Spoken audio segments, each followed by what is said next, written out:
बागेश्वर धाम के पीठाधीश्वर धीरेंद्र शास्त्री एक बार फिर से चर्चा में हैं। सबसे पहले आपको बता दें कि धाम के पीठाधीश्वर धीरेंद्र शास्त्री की सुरक्षा बढ़ा दी गई है। यह ब्रेकिंग न्यूज निकलकर सामने आ रही है। उन्हें वाई कैटेगरी की सुरक्षा दे दी गई है। बागेश्वर धाम में ट्वीट कर इसकी जानकारी दी गई है। ये तस्वीरें आपको हम बताएंगे, लेकिन उससे पहले ये जो बड़ी खबर आ रही है वो देखिए। बाबा बागेश्वर धाम के पंडित धीरेंद्र शास्त्री को वाई कैटेगरी की सुरक्षा मिल गई है। वाई कैटेगरी में 2 कमांडो और 8 पुलिसकर्मियों का विशेष दस्ता उनकी सुरक्षा में तैनात रहेगा। इस मांग को लेकर के राज्य सरकार मध्य प्रदेश के आईजी ने लेटर लिखा है सभी राज्यों के गृह मंत्रालय को कि जब भी बाबा बागेश्वर की कोई कथा हो या उनका प्रवास वहां पर हो तो उन्हें वाई कैटेगरी की सुरक्षा मुहैया कराई जाए। बाबा बागेश्वर को मिली है वाई कैटेगरी की सुरक्षा। उधर बालाघाट में पंडित धीरेंद्र शास्त्री ने वनवासियों को हिंदू राष्ट्र के निर्माण में आगे आने का आह्वान कर दिया। इसके अलावा अब मोदी के गढ़ में गुजरात में बाबा बागेश्वर की हुंकार होगी। हिंदुत्व को लेकर वो कह रहे हैं कि क्लासेस में बच्चों को महाभारत और रामायण के पाठ पढ़ाए जाने चाहिए। और इससे भी इतर जब उनकी तुलना आईएसआई जैसे संगठन से कर दी गई तो मदनी साहब को क्या जवाब उन्होंने दिया, इस सब पर करेंगे आज आपकी बात।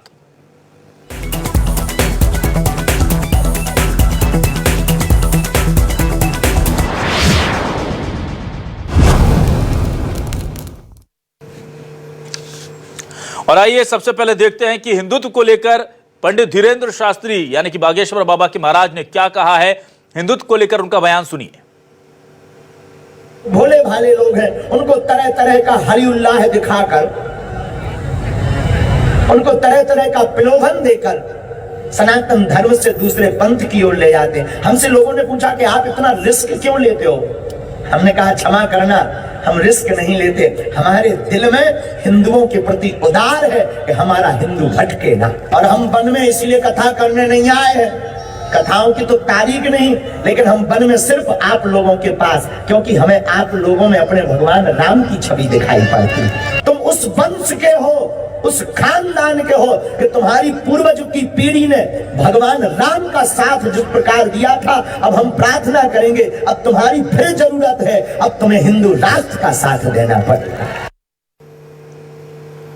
उधर मदनी साहब ने बाबा बागेश्वर को लेकर के बयान दिया और इसके पलटवार करते हुए बाबा बागेश्वर ने कहा कि उस भाई को तो मैं जानता भी नहीं। और उन्होंने उनके लिए ऐसे शब्दों का इस्तेमाल किया। आप सुनिए कि किस तरह से उन्होंने कहा कि इन पर हमें जवाब देने की जरूरत भी नहीं। लेकिन मौलाना जो मदनी साहब हैं वो कह रहे थे कि इन पर बैन लग जाना चाहिए, ऐसे लोगों पर, ऐसे बाबाओं पर जो हिंदू राष्ट्र की मांग करते हैं। इस पर बाबा बागेश्वर का पलटवार, दोनों बयान सुनिए एक साथ। उन लोगों को गद्दारी का सर्टिफिकेट नहीं दिया जाता जो आज इस मुल्क के अंदर ये आवाज लगा रहे हैं कि इस मुल्क को हिंदू स्टेट बनना चाहिए। इस मुल्क को हिंदू स्टेट बनाने के लिए जो कोशिशें कर रहे हैं, असल गद्दार वो है इस देश के, जो देश के अंदर रहकर इस मुल्क को हिंदू स्टेट बनाने की बात कर रहे हैं। अगर वो हिंदू स्टेट की बात कर रहे हैं और वो गद्दार नहीं है, मुसलमान अगर इस्लामी देश की बात करेगा वो गद्दार कैसे हो जाएगा।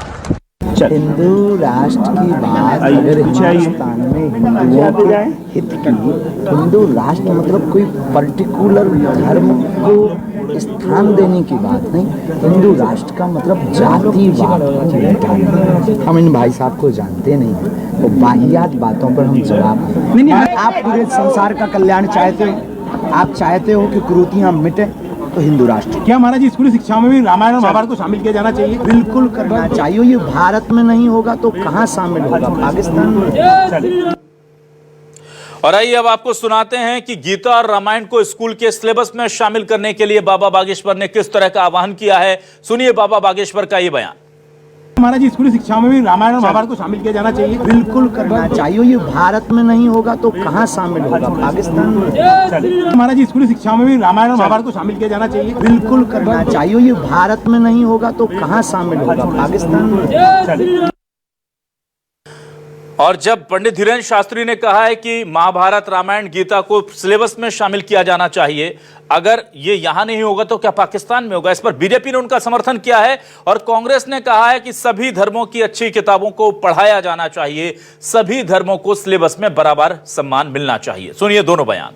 धीरेन्द्र शास्त्री जी कथावाचक हैं, समय समय पर अलग अलग उनके बयान सामने आते हैं स्वतंत्र बयान देने के लिए, लेकिन उनके बयान जो निजी बयान है, यदि वो कह रहे हैं कि गीता इस भारत में नहीं पढ़ाई जाएगी, पाकिस्तान में पढ़ाई जाएगी, तो क्या गलत कहते हैं। जो उनके निजी विचार रहते हैं, हम ना उनके विचारों में जाना चाहते हैं, ना हम चूंकि राजनीतिक दल के व्यक्ति हैं, ना हम किसी प्रकार के उनके विचारों के पक्ष ना विरोध, दोनों चीज़ में नहीं जाना चाहते। जो उन्होंने कहा होगा सोच समझ कर कहा होगा, तथ्य प्रमाणों के आधार पर कहा होगा, और उनके विचार है तो बेहतर उसका जवाब भी वही दे सकते हैं।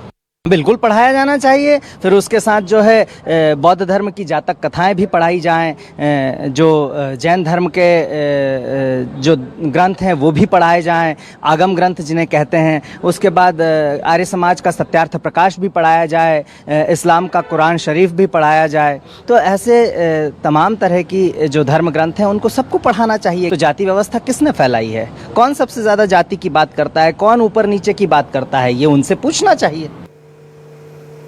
और आइए देखते हैं कि हमारे आज के सवाल क्या है। हमारे सवाल आपको दिखाते हैं। हमारे सवाल जुड़े हैं मोदी के गढ़ में बाबा बागेश्वर की हुंकार से। मोदी के गढ़ में बाबा बागेश्वर, अब गुजरात में होगा हिंदू राष्ट्र का महासमर। ISIS से तुलना पर मदनी पर बाबा का वार, ऐसे लोगों पर जवाब देना है बेकार।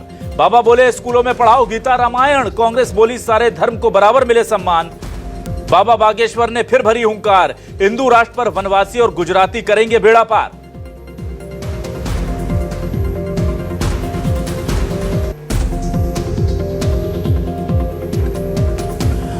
आइए सीधे करेंगे रुख अपने मेहमानों का। मेरे साथ जुड़े हुए हैं बीजेपी से वरिष्ठ नेता डॉक्टर दीपक विजयवर्गीय साहब। दीपक जी, बहुत स्वागत करता हूं आपका हमारे इस खास डिबेट शो में। काजी सैयद अनस अली साहब, धर्मगुरु, मुस्लिम धर्मगुरु, हमारे साथ जुड़े हुए हैं।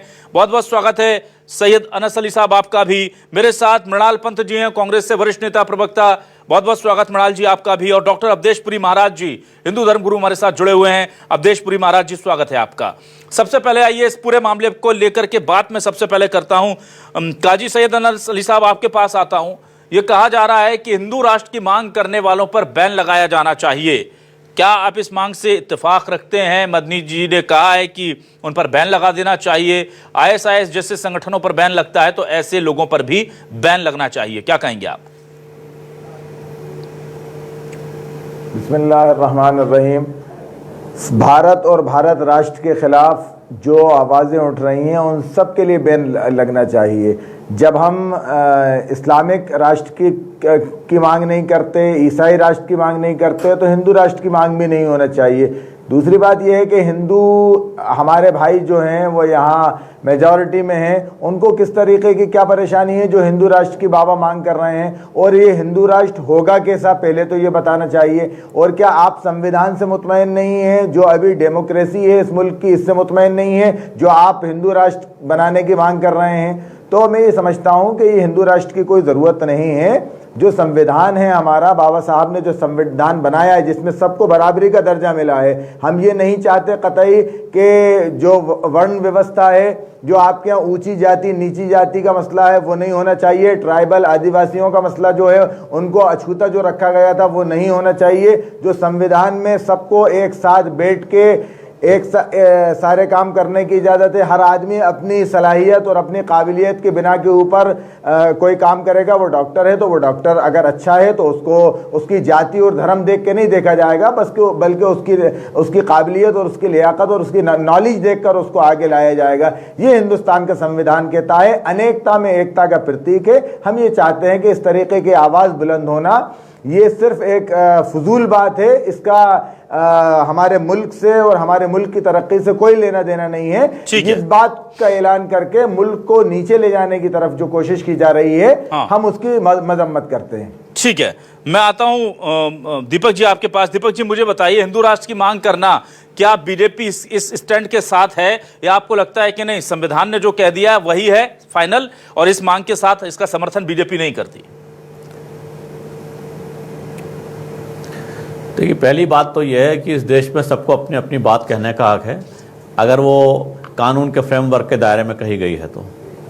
दूसरी बात यह है कि किसी पर प्रतिबंध लगाने की मांग करना, तो बहुत सारी चीज़ों पर प्रतिबंध लग जाएगा, क्योंकि बहुत सारे धर्म ग्रंथों में जिहाद की बात की गई है, क्रूसेड की बात की गई है। अगर एक पे बैन लगा दिया तो दूसरे पे बैन लगाना पड़ेगा। मैं समझता हूँ कि जो लोग मदनी जैसे लोगों को समझ नहीं कि वो क्या बोल रहे हैं। और तीसरी बात यह है कि भारत में भारतीय परंपरा, भारतीय इतिहास, भारतीय संस्कृति, उसका शिक्षण अगर भारत में नहीं होगा तो इस देश की मिट्टी के प्रति लोगों का आत्मगौरव का भान कैसे होगा। चौथी बात यह है कि इस देश में जो इतिहास का हिस्सा है, रामायण या महाभारत है, तो वो खाली धार्मिक ग्रंथ नहीं है, इतिहास का हिस्सा है, संस्कृति का हिस्सा है। विदेशों में अगर कोई धर्म ग्रंथ उपजे हैं, कहीं यूरोप का हिस्सा है, अरब का हिस्सा है, वो यहाँ पर पैरिटी की बात ना करें। उनको अपने राइट है, अपनी जगह है। भारत का संविधान सबको बराबरी का राइट देता है, लेकिन वे वजह ना तो तनाव पैदा करने की कोशिश करना चाहिए किसी को भी, और ना कोई तुलनात्मक बात करना चाहिए। सबकी अपनी अपनी सीमाएं हैं। अगर कोई सऊदी अरब में पैदा हुआ तो उसकी सीमाएं हैं, उसकी सीमाएं बनारस में पैदा होने के बराबर नहीं होती हैं। बनारस बनारस है और बगदाद बगदाद है, इसकी सीमाएं सबको मालूम होना चाहिए। जी ठीक है, और जाहिर सी बात है कि अब इस पूरे मामले को लेकर मैं रुक करने जा रहा हूं मृणाल पंथू जी का। मृणाल जी, मुझे ये बताइए कि क्या एक धर्म विशेष को लेकर के हिंदू राष्ट्र की मांग किए जाना, इसको आप समर्थन देते हैं, या आपको लगता है कि अगर साधु संत ये मांग नहीं करेंगे तो कौन करेगा? वो तो चाहेंगे, लेकिन वो मांग कर रहे हैं, उसको पॉलिटिकल समर्थन जो है, सियासी समर्थन, वो नहीं मिलना चाहिए? नहीं, ये मांग उन्होंने संबंधित राज्य की सरकारों से की है और दिल्ली की केंद्र की सरकार से की। अब एक साधु सन्यासी होने के नाते हम उनका सम्मान करते हैं और हम उम्मीद करते हैं कि पहले राज्य की सरकारें जिनसे उन्होंने ये मांग की है, मध्य प्रदेश के मुख्यमंत्री जी इस पर क्या सोचते हैं वो बताएं, वो संवैधानिक मुखिया हैं। गुजरात में सरकार है भारतीय जनता पार्टी की, वहां मुख्यमंत्री जी हैं, वो बताएं। और केंद्र में तो हमारे प्रधानमंत्री जी हैं ही, तो ये तीनों संवैधानिक मुखिया इस मांग पे बताएं। और जब ये संवैधानिक मुखिया अपनी प्रतिक्रिया दे देंगे, उस प्रतिक्रिया पे कांग्रेस पार्टी अपनी प्रतिक्रिया देगी। इस पर अभी कांग्रेस पार्टी का कुछ कहना इसलिए उचित नहीं है क्योंकि हमें लगता है कि काफी समय से इस तरह की बातें सार्वजनिक चर्चा का विषय है, जो कि नहीं होनी चाहिए, और ये सब फिजूल की बातें हैं। आज हिंदुस्तान की जनता की समस्या महंगाई है, नौजवानों की समस्या बेरोजगारी है, महिलाओं की समस्या सुरक्षा है, किसानों की समस्या उचित कीमत है फसल की। इन मसलों पर सार्वजनिक विमर्श की बातें हो तो ज्यादा अच्छा रहेगा, और इसी पर राजनीतिक दलों के प्रवक्ता के नाते हम लोग अपनी प्रतिक्रिया दें, उस पर विचार विमर्श करें, ये ज्यादा बेहतर होगा। इस तरह के मसले जिनका सार्वजनिक जनता के हित से कोई लेना देना नहीं है, जो आम लोगों के जीवन में, रोजमर्रा की जिंदगी में कोई प्रभाव नहीं डालते, उन पर मुझे नहीं लगता है कि एक निश्चित सीमा से ज्यादा बहस होनी चाहिए। और ये बहस पहले संवैधानिक मुखिया जब अपना जवाब दे देंगे, उस पर एक जिम्मेदार दल होने के नाते हम अपनी प्रतिक्रिया दे देंगे।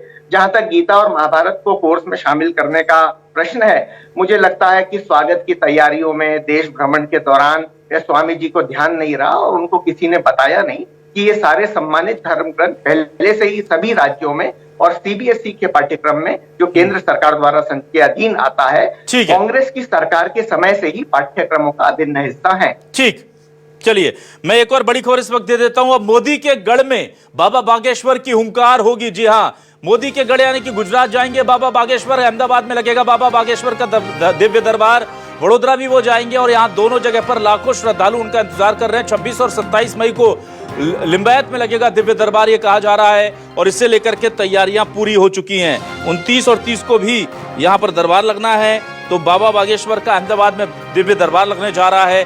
इससे पहले महाराष्ट्र और आपने देखा कि बिहार में उनके दिव्य दरबार में जबरदस्त भीड़ रही है, और अब ये पूरा का पूरा दिव्य दरबार है जो पहुंचेगा, वो जाएगा गुजरात यानी मोदी के गढ़ में।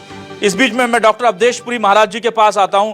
डॉक्टर अवधेश पुरी महाराज जी, मुझे ये बताइए कि आपको लगता है कि जो बात बाबा बागेश्वर कह रहे हैं कि हिंदू धर्म ग्रंथों को शामिल कीजिए इस पूरे सिलेबस में, हिंदू राष्ट्र के लिए उन्होंने वनवासियों का आह्वान किया और यह कहा कि जैसे श्री राम की मदद वनवासियों ने त्रेता में की थी, वैसे ही हिंदू राष्ट्र के निर्माण के लिए वनवासी आ गया है और हिंदू राष्ट्र का निर्माण कराएं। कैसे देखते हैं आप इसे?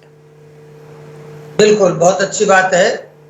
उसमें यह हो सकता है कि भगवान श्री राम का सहयोग वनवासियों ने किया था, क्योंकि वनवासी ये जानते थे कि भगवान श्री राम रावण का वध करने के लिए जा रहे हैं।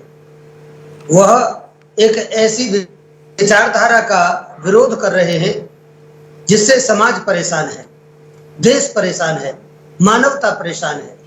क्योंकि रावण का वध सिर्फ इसलिए हुआ था क्योंकि रावण की जो वृत्ति थी वो राक्षसी वृत्ति थी। तो राक्षसी वृत्ति और मानवीय वृत्ति के बीच संघर्ष रहा, एक द्वंद्व रहा।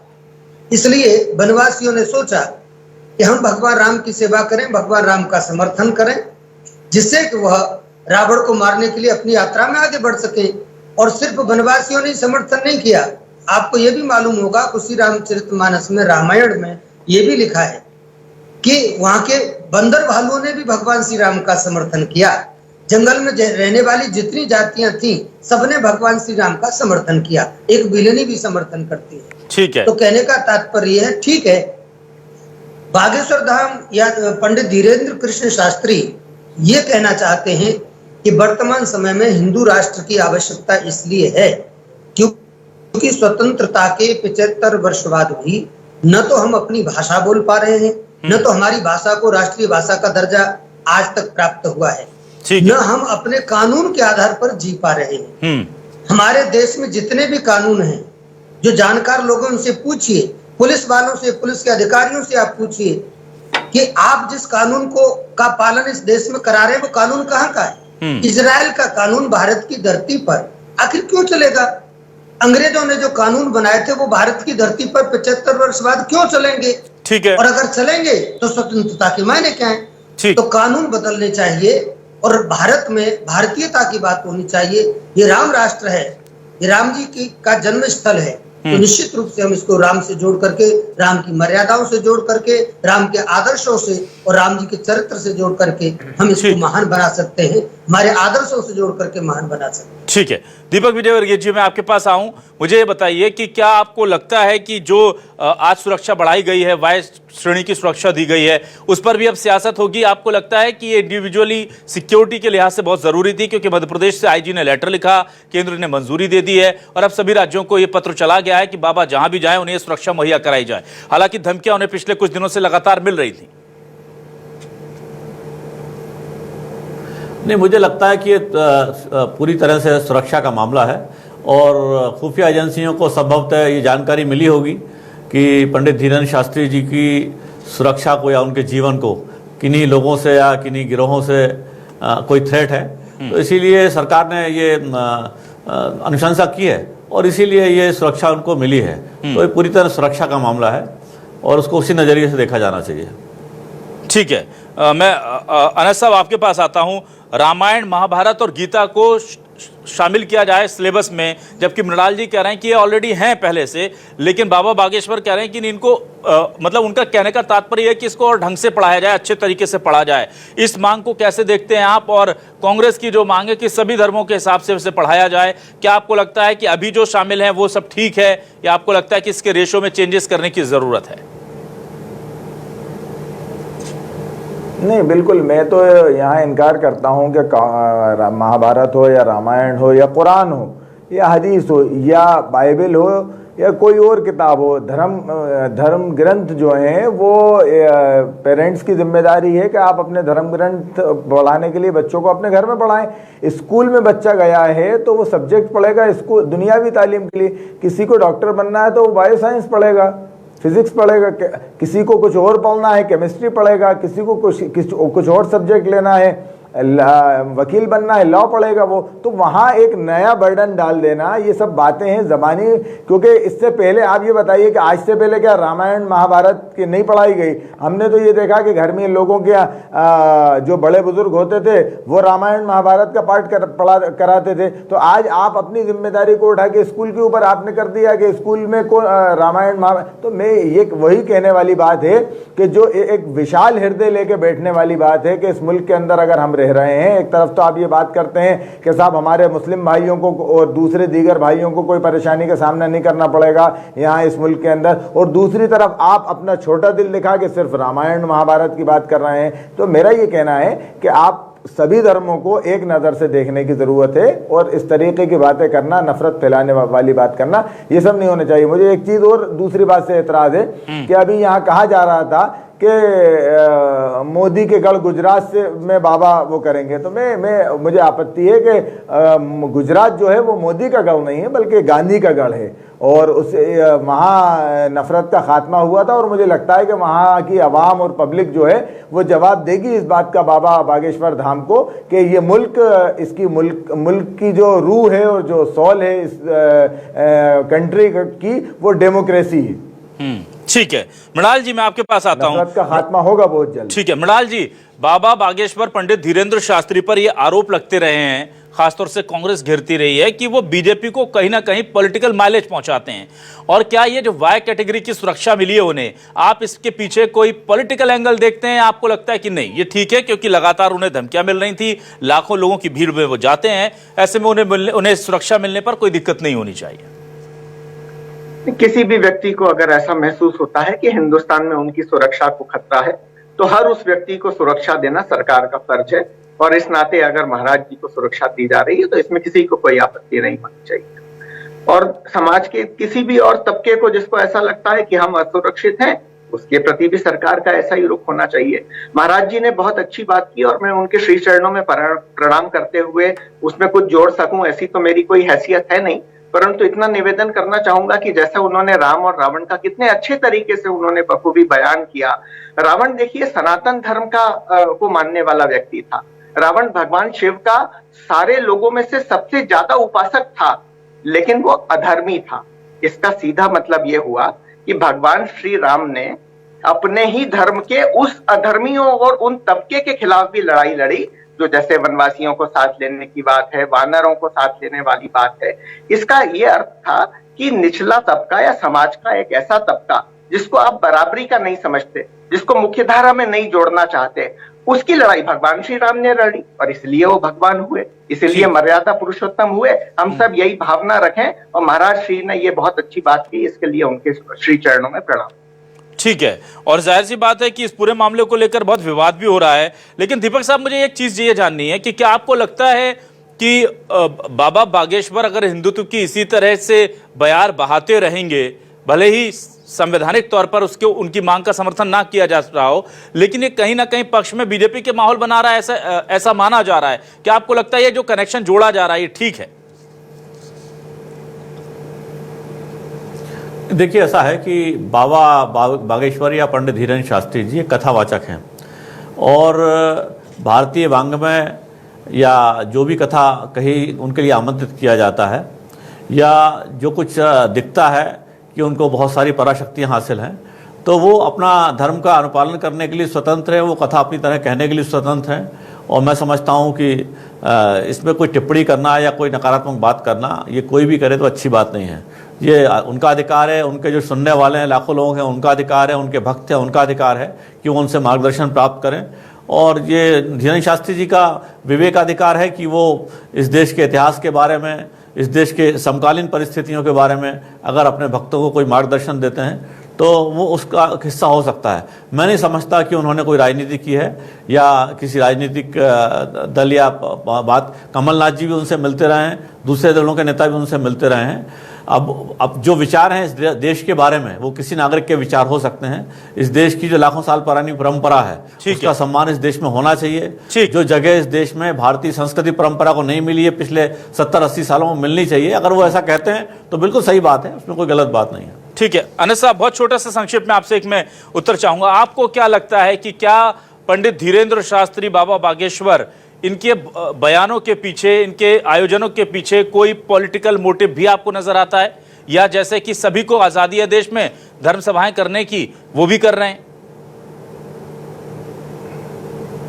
देखिए क्या है कि ये मुल्क जो है इसकी एक कल्चर है, इसकी एक संस्कृति है और संस्कृति के हिसाब से यहाँ का संविधान बना हुआ है। तो इस मुल्क के अंदर कितनी ही नफरत फैलाने की कोशिश की जाए, नफरत नहीं फैलेगी। इस मुल्क की मिट्टी के अंदर ये तासीर है, क्योंकि अल्लामा इकबाल ने राम जी को इमामुल हिंद कहा है। तो आप कितनी नफरत फैलाने की कोशिश करें, बाबा को इससे माइलेज मिल रहा है, बाबा पॉपुलर होते जा रहे हैं इस तरीके के बयान, ऊट पटांग बयान देने से कि हिंदू राष्ट्र और यहाँ ये पढ़ाया जाए वहाँ वो पढ़ाया जाए। मैं तो आपसे कह रहा हूँ अगर आप सच्चे राम भक्त हैं तो आपने सिक्योरिटी क्यों ली? आपको ये सिक्योरिटी नहीं लेना चाहिए। राम जी तो वनवास करने के लिए निकल गए थे जंगल, 14 साल का आपने वनवास किया, वहाँ क्या क्या पूरी वो है कि किस तरीके से आपने भोजन किया और क्या किया। अगर आप सच्चे वो हैं तो ये सब चीज़ें आप छोड़ दी ना। आप जिस आसन पे बैठते हैं, मैं कहता हूँ वहाँ किसी दलित भाई को बिठा के कभी आप उससे प्रवचन सुनिए, क्यों नहीं सुनते आप प्रवचन? क्योंकि आपने ठेका अपने ऊपर ले रखा है कि गुरु तो आप ही हैं। तो ठीक इस तरह ये संविधान में नहीं है। संविधान जो है वो सबको बराबरी का हक देता है। हम ये चाहते हैं कि मुल्क तरक्की करे, विश्व गुरु बने। हमें इस मुल्क को आगे ले जाना है और पूरी दुनिया की इमामत और क़यादत इस मुल्क से करवाना है। ठीक है, कुल मिलाकर के साफ तौर पर कहा जा रहा है कि अब जल्द से जल्द जो है इस पूरे मामले का पटाक्षेप होगा, क्योंकि चुनाव आएंगे। क्या ये वाकई में चुनाव में कोई फर्क पहुंचाता है, या हिंदुत्व की बयार जो कहा जा रहा है कि वो बह रही है वो बहती रहेगी लोकतांत्रिक मूल्यों के आधार पर? क्या ऐसी मांग करना ठीक है? क्योंकि अगर कोई इस्लामिक धर्मगुरु इस देश में इस्लामिक राष्ट्र बनाने की बात करता है तो उसे जिस चश्मे से देखा जाता है, क्या वैसे ही बाबा बागेश्वर के इन बयानों को देखा जाना चाहिए? बहुत सारे सवाल हैं, जनता शायद धीरे धीरे जवाब दे देगी। शुक्रिया दीपक विजयवर्गीय साहब, काजी सैयद अनस अली साहब, मृणाल पंत जी और डॉक्टर अवधेश पुरी महाराज जी हमारे साथ इस डिबेट का हिस्सा बनने के लिए, आप लोगों का हमारे साथ जुड़ने के लिए बहुत बहुत शुक्रिया। नमस्कार।